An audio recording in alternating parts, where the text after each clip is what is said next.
Fear of anaesthesia.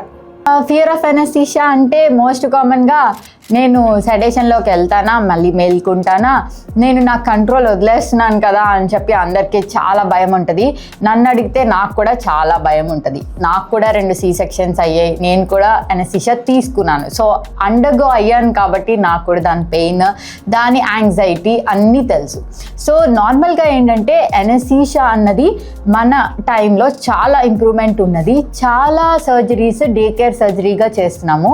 ఎన్నో కొత్త drugs వచ్చాయి which are very effective and also చాలా లెస్ సైడ్ ఎఫెక్ట్స్ ఉండేవి మన బాడీకి.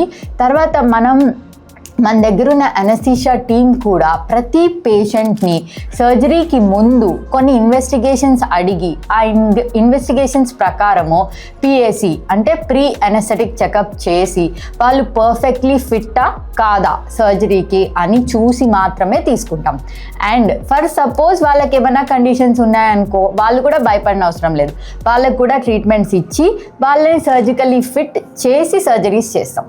ఎప్పుడైనా బోర్డ్ సర్టిఫైడ్ అనస్థెటిస్ట్ ఉండి ఒక good surgical theatre and protocols follow అయ్యే వాళ్ళ దగ్గర సర్జరీ చేయించుకుంటే అనస్థీషియా గురించి భయపడాల్సిన అవసరం లేదు.